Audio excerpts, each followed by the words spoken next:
Okay, so how do you summon one of these patron things? Corey motioned to the air around her where these strata supposedly lived.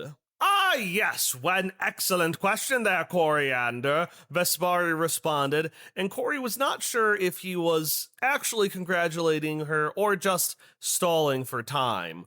The simple answer is it, well, varies from person to person. Some make that connection through technology, some make that connection through spirituality, and some relatively fiendish people have actually trapped strata and forced them to be patrons. And we are not that fiendish, Coriander. Vespari grew as stern as he could as he looked at the scheming behind Corey's eyes. Corey reluctantly shook that scheme out of her head and turned to ask Vespari, all right, well then, how did you do it? Me? Well, quite simple. Through the power of dance. Vespari waved one of his hands, sending an unnatural ripple from one side of his body all the way to the other. Oh, well, that doesn't seem too hard, Corey responded, lifting her arm and attempting to do the same.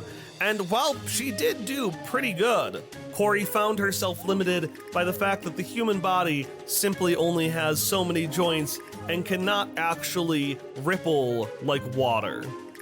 Good, Coriander, but it has to be more like this. You see, we wave, we wave. Yeah, no, we wave. We wave. No, you must feel the wave. There isn't any wave here, Vespari. That's why you manifest it. The wave around you in the space. Feel the water. Just like an ocean is filled with water, feel all that is around you and let it move through your body. Feel the music. Or, Vespari said, looking back at a very unenthusiastic Corey, we could continue our walk to your sister's boost ball game.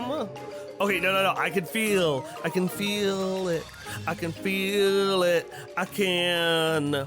As if attempting to manifest a song with which to ripple through the air, Corey started singing, and it was the weirdest thing.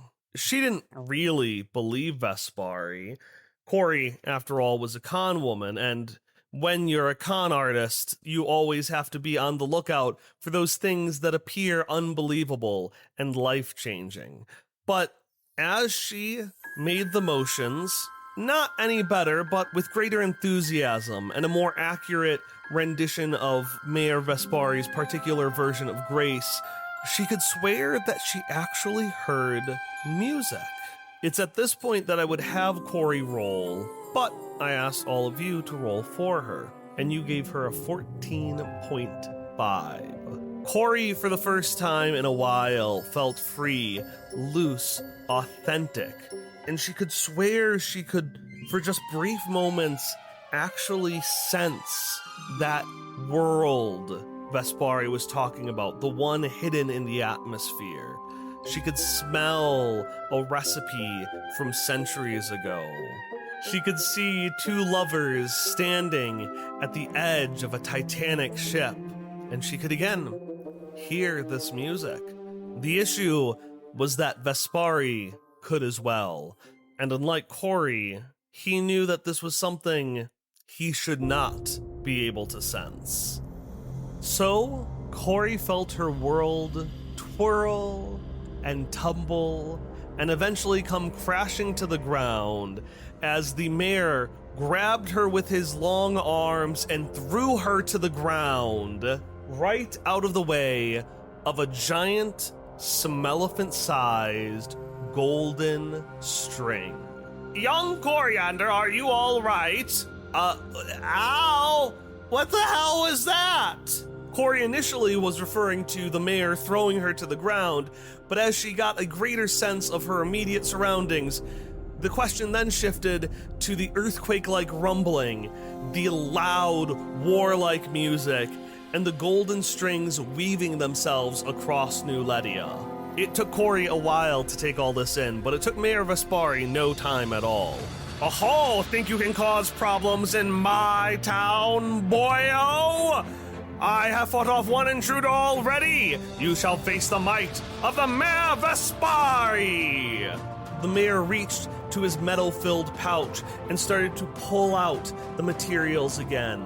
This faint dust circled around him, showing grace and power, before solidifying into small, razor-sharp spears, which the mayor pulled back with one hand and with his other cast forward in such a way that they fell immediately to the ground. Well, that's not how it's supposed to. The mayor twirled around again, re-lifting up these shards, and this time they fell even before he could throw them. The mayor tried doing the dance he had showed Corey moments earlier, but Corey could see that his limbs had now gotten what would be flexible for any other person, but for him, stiff and wooden.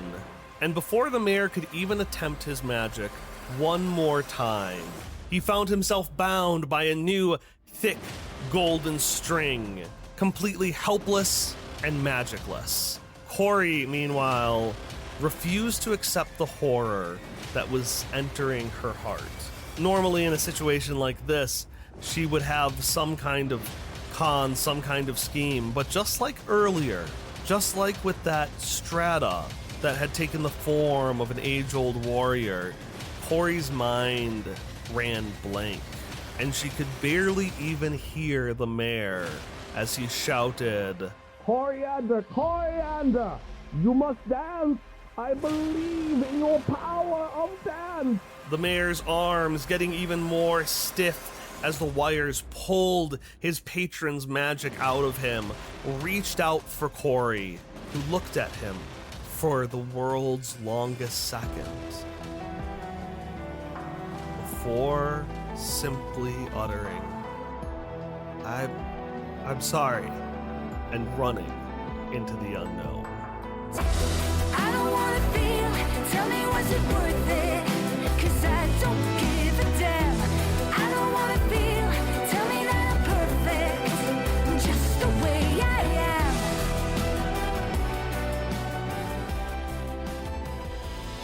For the second time today, Corey ran for her life. It would honestly be embarrassing if it wasn't so terrifying. She ran back through the streets of iron under Neulettia's roller coaster, stumbling over stones, treats, and iron bars. But every time she did not even stop to put herself together, instead using her hands to push her body back up and continue running. From above her on the roller coaster itself, the screams of delight had changed into shrieks of terror as the thick golden strings wrapped themselves around the roller coaster, squeezing the life out of it. Someone else might have noticed or cared about those screams, but Corey couldn't. She had to keep running. She had to keep moving. She had to run. But just like how you at home can only control this story so much, Corey couldn't change the fact that these strings far outpaced her, especially as, once she turned the corner, her cape got stuck on a broken piece of strutting, holding her in place. Oh, no, come on. Corey pulled at the cloak, which seemed only to get even further lodged in the bar, as she pulled and pulled and pulled, and the strings got closer and closer and closer. And by the time Corey had successfully pulled her cloak out, she knew it was too late, as she was surrounded by the calamitous destruction of the roller coaster.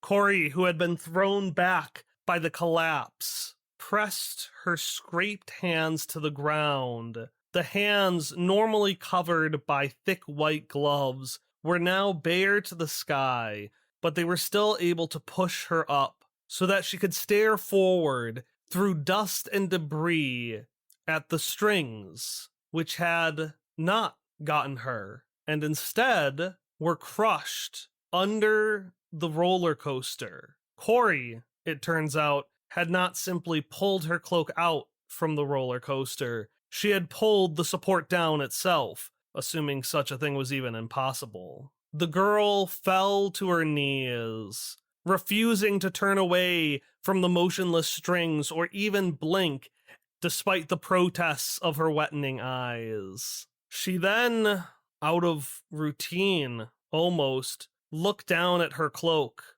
At its edges, it was now frayed, covered with dirt and with blood whose source she couldn't even begin to guess. Most frustratingly, at the point where it had been hooked, about 1/3 across the width of the back, a rip went up the blue cloak, effectively tearing it in two. Corey, mind you, could still wear the cloak, but she knew that the second he saw it, she would get an earful from her.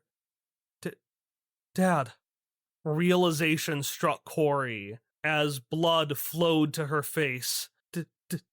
Dad! Corey? Corey! Hopper shot up from his bench in the bleachers, nearly tripping in front of the bleachers in front of him, as he realized to his horror that not only was the world ending, but he had no idea where one of his girls was. Oh, this wasn't you, Simon? Oh, and here I thought you had taken a chance at being the romantic again. From behind him, Lorraine dramatically sighed before lifting her leg and shooting it forward, revealing underneath her formal heels a set of rollerblades, which she used to block and then scale one of the incoming strings. As she skated off, she yelled back, "Don't worry there, Simon. My boy and I will take care of everything. Just be sure not to die. I'd rather not deal with that angry wife of yours." As Lorraine elegantly ascended to the stars off of the string that she was riding, Hopper instead stumbled over every single bleacher in between him and his girls at the center of the field. Down at the center, Aggie was staring down at Apollo, who, despite being a solid few feet shorter than her, still dominated the conversation. "Oh, great. So first you cheat, and then you decide to ruin the whole stadium. You think I did this? Well, of course you did this. You're the violent, brutish one. Oh, I'm violent and brutish. I prefer to think of myself as... oh, the beast can't even think of words now, can she? I'm sorry, beast? Beast? Yes, beast! One who is so fierce and primal and... Anyways, the wires. Oh, right. Well, Mari, who had been observing this fight alongside Galatea, took her opportunity to jump in. I do think that if we work together, wow, and I thought you were supposed to be the smart one. Ow! With minimal effort, maximum grace, and a considerable amount of force, Galatea slapped the back of Apollo's head before pointing up to the sky, where they could see Lorraine expertly weaving around the wires. It looks like Aunt Lorraine needs you, cousin. Right.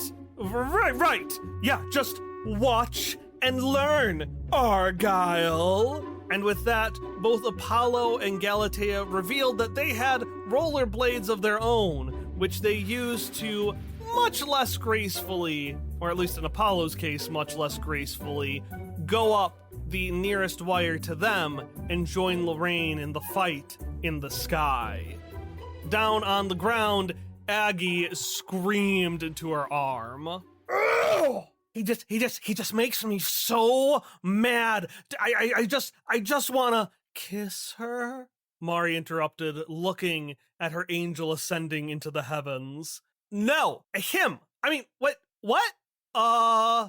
Hopper, who had finally made his way down onto the field, ran frantically up to Aggie and Mari.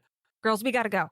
Mari immediately turned to her father, but Aggie kept her eyes on the sky. Oh, right, Corey. Mari immediately started mentally beating herself up for not immediately rushing to her other sister's aid. Aggie, meanwhile, heard Mari's words, but didn't seem to register them, as she, continuing to look up, simply said, "You two go get Corey. I'll take care of things here."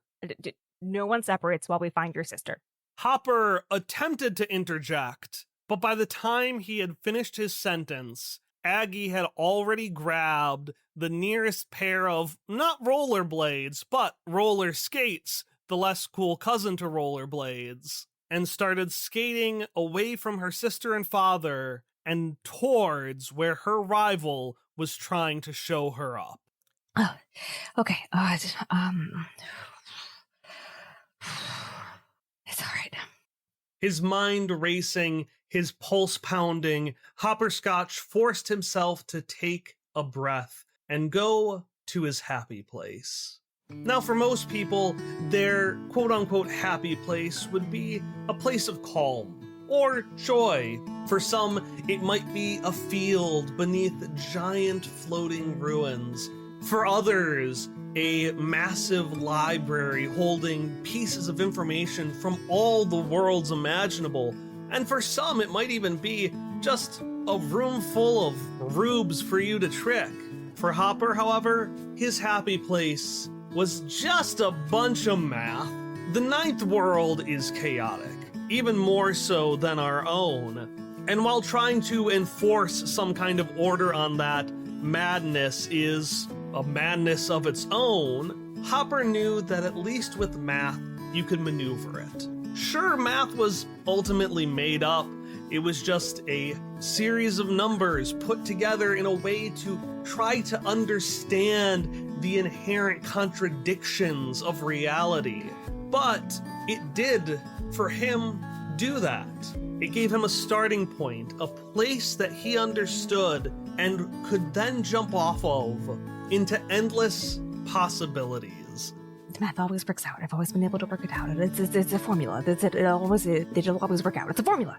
So Hop took a breath, crunched the numbers, opened his eyes, and walked with knowledgeable authority towards Mari. Okay, so here's what we're gonna do. First,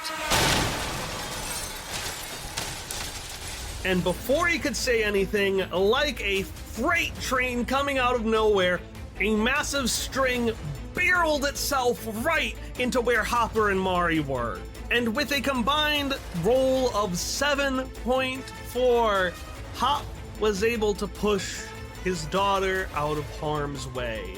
But he himself was not so lucky. Dad! Dad! Having finally made her way back to the Boost Ball arena, Corey could do nothing but watch as her dad pushed her sister out of harm's way by jumping straight into it himself. The string coiled around Hopper, forcing the breath out of his lungs and replacing any sound that he might have made with the cracking of his rib bones instead. Mari and Corey said nothing, simply looking helpless up at their guardian, who turned back not with a look of panic, but with one of relief. oh, Corey, there you are. And just like that, the string whisked Hopper away. Meanwhile, back in the sky, Aggie had caught up with Apollo, who was none too happy about it, yelling back at her from the wire he was racing on. Give it up, Argyle! You might be decent at Boost Ball, but this is the kind of shit I've trained for, okay? My mama's taught me all about jumping into danger. Ain't that right, Mom? Apollo looked over in the direction of where Lorraine should have been, but found that she had gotten distracted and gallivanted off to a different string in the air. Well, you get what I mean. You really think math is gonna do anything here? Aggie scoffed and rolled her eyes, and in the process noticed one of the strings coiling around and forming the hypotenuse of a left triangle. With a 17, she was able to use an inverse Pythagorean theorem. I'm not re-recording that because I just can't do that word apparently. It's a theorem in this universe now. An inverse Pythagorean theorem to figure out exactly how far that hypotenuse had to go before it hit her, letting her jump up into the air and land on it with an elegance, her hair whisking to the side and looking from Apollo's angle like an angel. And then she gave him the middle finger. You see, Hopper didn't just teach his daughters how to understand mathematics, he taught them how to be flexible. Another wire shot past Aggie, and she noticed just the tiniest crevice in the side, one that she could jump onto if she used a maneuver similar to parallel parking. She expertly entered the gap, narrowed her robot arm into a sharp, knife-like state, and stabbed it in the side, causing the wire to scream out in a disharmonious melody before slamming onto the ground.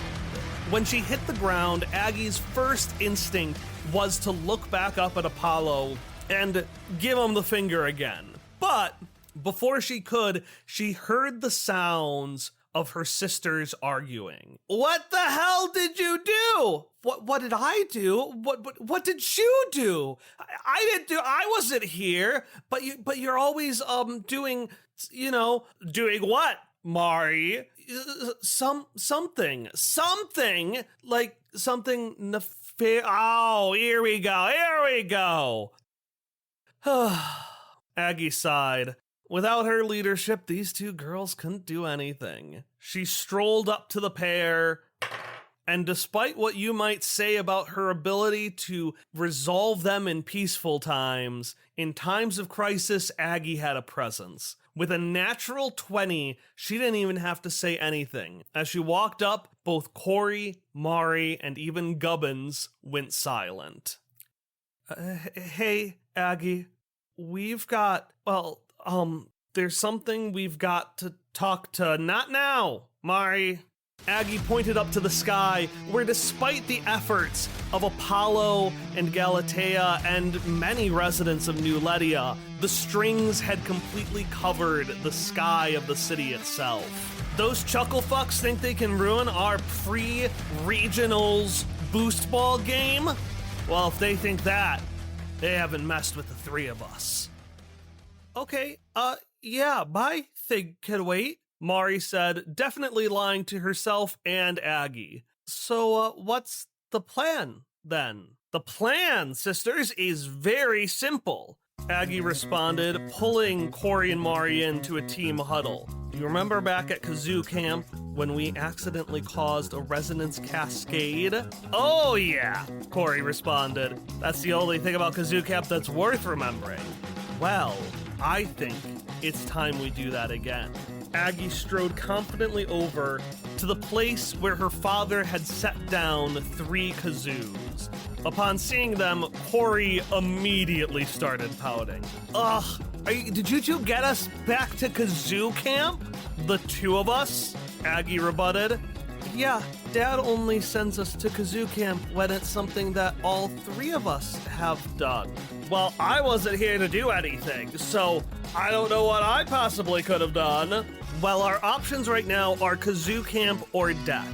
So, Aggie looked at Corey, who averted her eyes and reached out her hand for the kazoo, which Aggie slammed down. That's what I thought.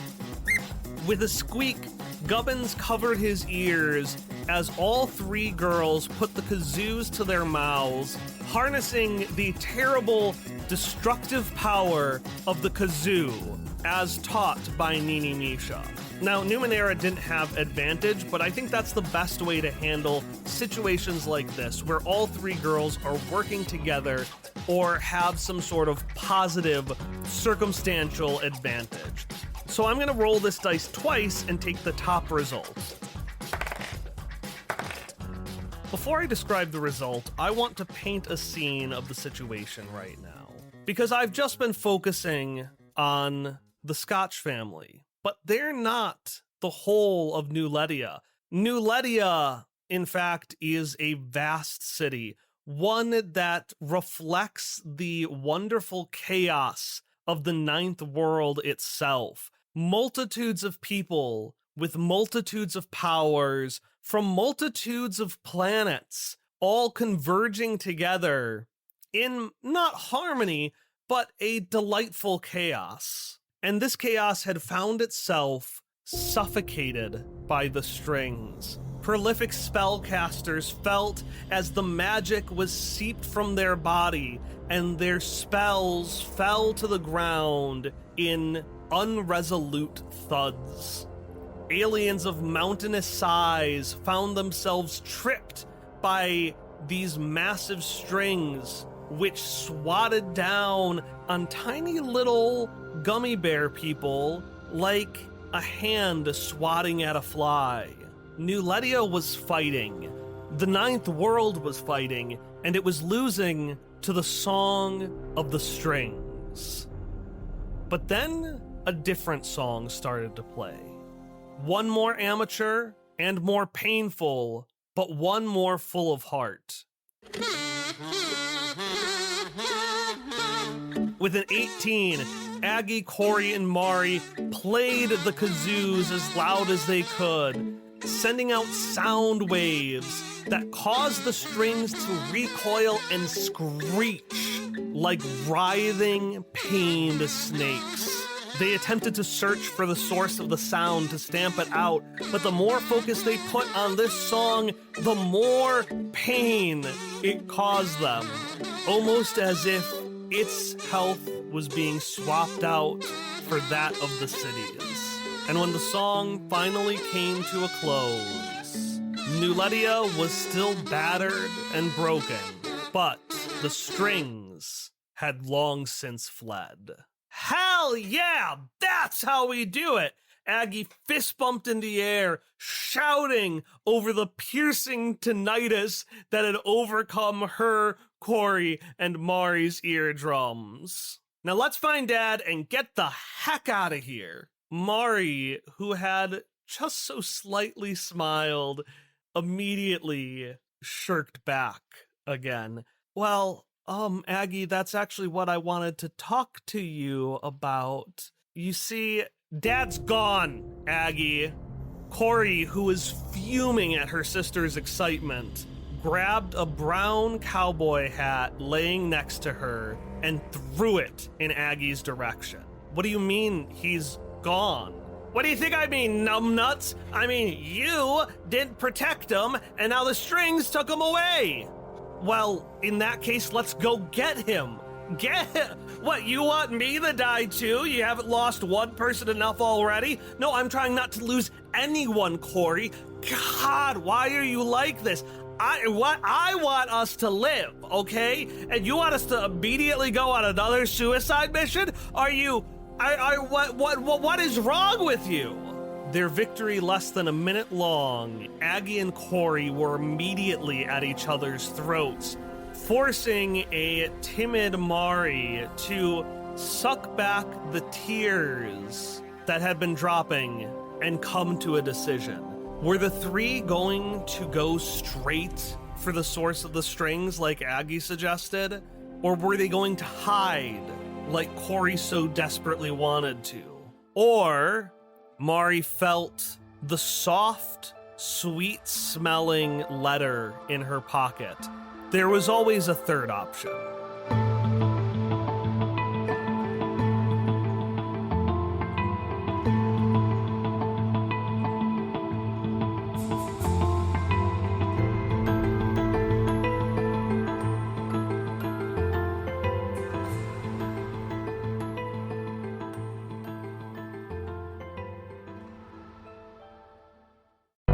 The Fable and Folly Network, where fiction producers flourish.